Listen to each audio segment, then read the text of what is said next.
नमस्कार, मैं हूं उपेंद्र तिवारी, अध्यक्ष राष्ट्रीय गरिमा पार्टी।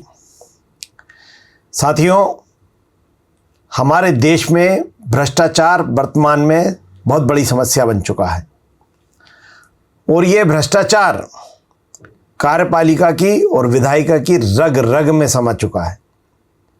वो कार्यपालिका विधायिका मिलकर इस देश में बड़ा भ्रष्टाचार करते हैं। ये जग जाहिर है, ये हर व्यक्ति जानता है। माननीय प्रधानमंत्री नरेंद्र मोदी जी ने स्वतंत्रता दिवस 15 अगस्त के दिन लाल किले की प्राचीर से भ्रष्टाचार के ऊपर अपना अभिमत प्रकट किया और उन्होंने ये कहा कि हमारी लड़ाई भ्रष्टाचार के विरुद्ध जारी रहेगी और हम भ्रष्टाचार के विरुद्ध लड़ते रहेंगे। पहले आप सुनिए मोदी जी ने क्या कहा। हमारा हर देशवासी भ्रष्टाचार की दिमक से परेशान रहा है। हर स्तर के भ्रष्टाचार ने सामान्य मानवीय का व्यवस्थाओं के प्रति विश्वास तोड़ दिया है। उसको अपनी योग्यता क्षमता का प्रति अन्याय की जो गुस्सा होता है वो राष्ट्र की प्रगति में नुकसान करता है और इसलिए हमने व्यापक रूप से भ्रष्टाचार के खिलाफ एक जंग छेड़ा है। मैं जानता हूं इसकी कीमत मुझे चुकानी पड़ती है, मेरी प्रतिष्ठा को चुकानी पड़ती है, लेकिन राष्ट्र से बड़ी मेरी प्रतिष्ठा नहीं हो सकती है। राष्ट्र के सपनों से बड़ा मेरा सपना नहीं हो सकता और इसलिए ईमानदारी के साथ भ्रष्टाचार के खिलाफ मेरी लड़ाई जारी रहेगी, तीव्र गति से जारी रहेगी और भ्रष्टाचारियों पर कार्रवाई जरूर होगी। मैं भ्रष्टाचारियों के लिए भय का वातावरण पैदा करना चाहता हूं ताकि देश के सामान्य नागरिक को लूटने की जो परंपरा बनी है उस परंपरा को मुझे रोकना है। लेकिन सबसे बड़ी नई चुनौती आई है। भ्रष्टाचारियों से निपटना तो है ही, लेकिन समाज जीवन में उच्च स्तर पर एक जो परिवर्तन आया है वो सबसे बड़ी चुनौती भी है और एक समाज के लिए सबसे बड़ी चिंता भी है। क्या कोई कल्पना कर सकता है कि मेरे ही देश में इतना महान संविधान हमारे पास होने के बावजूद भी कुछ ऐसे लोग निकल रहे हैं जो भ्रष्टाचार का महिमा मंडन कर रहे हैं, खुलेआम भ्रष्टाचार का जय जयकार कर रहे हैं। समाज में इस प्रकार के बीज बोने का जो प्रयास हो रहा है, भ्रष्टाचार का जो महिमा मंडन हो रहा है, भ्रष्टाचारियों की स्वीकार्यता बढ़ाने का जो निरंतर प्रयास चल रहा है, वो स्वस्थ समाज के लिए बहुत बड़ी चुनौती बन गया है, बहुत बड़ी चिंता का विषय बन गया है। भ्रष्टाचारियों के प्रति समाज में दूरी बनाए रखने से ही किसी भी भ्रष्टाचारी को उस रास्ते पर जाने से डर लगेगा। अगर उसका महिमा मंडन होगा तो जो आज भ्रष्टाचार नहीं करता है उसको भी लगता है कि तो समाज में प्रतिष्ठा का रंग बन जाता है, उस रास्ते में जाने में बुरा नहीं है। मोदी जी के ये वक्तव्य सुनने के बाद हम सबको ये लगता है कि भ्रष्टाचार के ऊपर इस देश में बड़ी कार्रवाई हो रही है, लेकिन वास्तविकता इसके उल्टे है।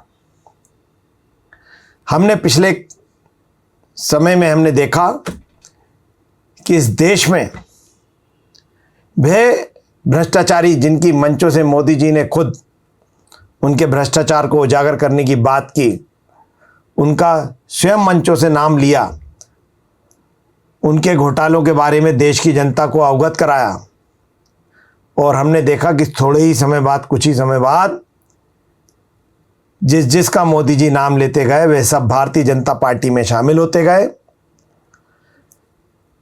और भारतीय जनता पार्टी में शामिल होने के बाद उन पे जो भ्रष्टाचार के आरोप लगे थे, जो जांचें चल रही थी, या तो वे शिथिल पड़ गई या उनकी जांच को वापस ले लिया गया।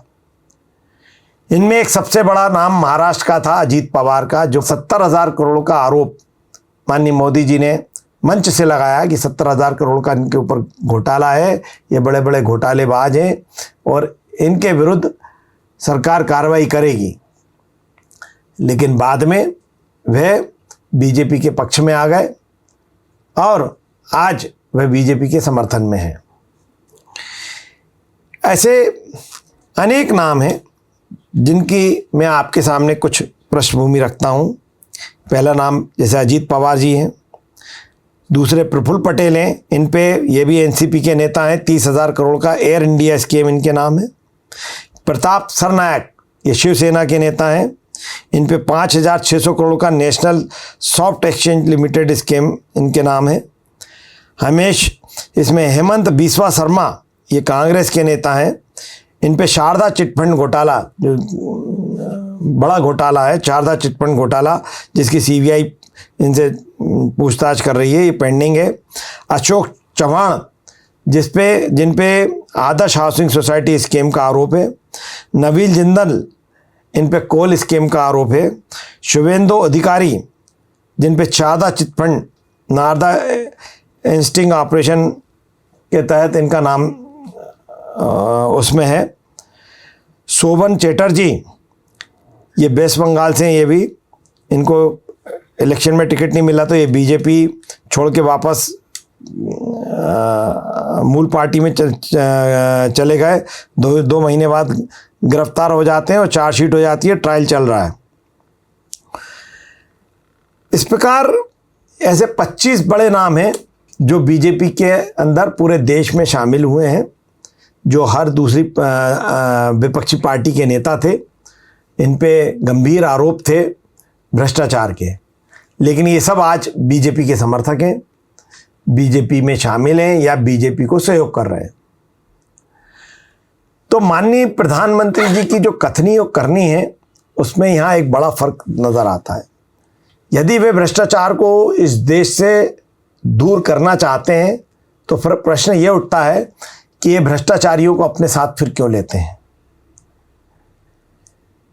जब आप भ्रष्टाचार की बात करते हो और भ्रष्टाचार को दूर करने की बात करते हो, आप साफ सुथरी छवि की बात करते हो, तो फिर आप भ्रष्टाचारियों को सहयोग क्यों करते हो, भ्रष्टाचारियों को अपने साथ क्यों जोड़ते हो? और जब वो आपके साथ जुड़ जाता है तो उनके साथ जांच क्यों शिथिल पड़ जाती है, उनके खिलाफ जांच क्यों शिथिल पड़ जाती है, या उनके प्रकरण क्यों वापस ले लिए जाते हैं? ये एक यक्ष प्रश्न है। ये देश इस प्रश्न का उत्तर सटीकता के साथ, तर्कों के साथ जानना चाहता है। हम भी चाहते हैं कि देश के अंदर स्वच्छ छवि का नेतृत्व हो, स्वच्छ छवि के लोग देश का नेतृत्व संभालें। हमने देखा भ्रष्टाचार के चलते ही 14 ब्रिज गिरे हैं बिहार के अंदर, 14 ब्रिज। भाई ये 14 ब्रिज जिन पे करोड़ों रुपया सरकार का लगा, वे गिर गए। आखिरकार इसमें कौन जिम्मेदार है?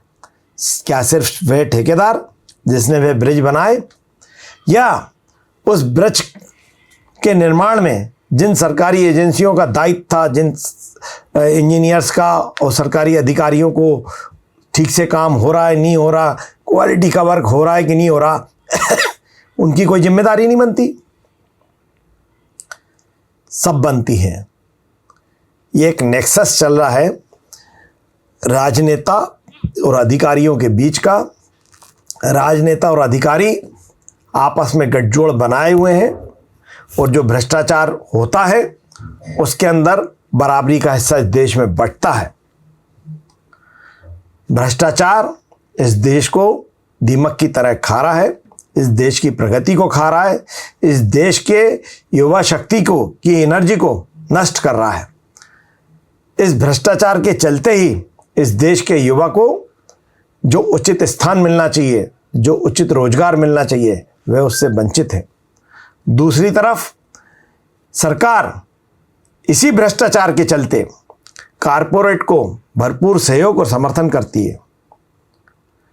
कारपोरेट को जब भरपूर सहयोग और समर्थन किया जाएगा तो पूंजीवाद को बढ़ावा मिलेगा, और पूंजीवाद को जब बढ़ावा मिलेगा तो आम जनता के अवसर खत्म होंगे। ये एक सीधा सीधा गणित है और हमने देखा है पिछले 10 साल के कार्यकाल में पूंजीवाद तेजी से बढ़ा है। अडानी की कंपनी 10 साल में 27 गुना ज़्यादा संपत्ति की मालिक हो गई। 27 गुना संपत्ति बढ़ी है अडानी की। ऐसा क्या चमत्कार हो गया? एक आदमी 27 गुना अरबों खरबों पति होता चला जा रहा है, और जो मध्यम वर्ग है वो निम्न मध्यम वर्ग में आ रहा है, जो निम्न मध्यम वर्ग है वो गरीबों की श्रेणी में जा रहा है। आज इस देश को सरकार, इस देश के 80 करोड़ लोगों को 5 किलो अनाज देने की सरकार बात करती है। ये सरकार की विफलता है, ना कि सफलता है। 80 करोड़ लोगों को सरकार अगर अनाज दे रही है, ये विफलता है, और इसके पीछे भी भ्रष्टाचार है। इस देश के अंदर अगर भ्रष्टाचार को दूर करना है तो उस ईमानदार युवा नेतृत्व को इस देश को में आगे लाना पड़ेगा, जो इस देश की कमान संभाले और इस देश को स्वच्छ छवि का नेतृत्व प्रदान करे और इस देश को विकसित राष्ट्र बनाने में अपना योगदान दे सकें। तो हमारा यही कहना है कि माननीय मोदी जी, जो 25 लोग बड़े स्तर के नेता, बड़े घोटालेबाज भारतीय जनता पार्टी में आए हैं या भारतीय जनता पार्टी को सहयोग कर रहे हैं, वह भारतीय जनता पार्टी ने उन्हें क्यों स्थान दिया? भारतीय जनता पार्टी को क्या इस पूरे देश के अंदर स्वच्छ नेतृत्व के लोग नहीं मिले जिससे उनकी ताकत बढ़े? क्या भारतीय जनता पार्टी की ताकत ये शामिल नहीं होते तो कम हो जाती? ये सब यक्ष प्रश्न है, और भारतीय जनता पार्टी को इसका इस देश को सटीक और तर्कसंगत उत्तर देना चाहिए। जय हिंद, जय भारत।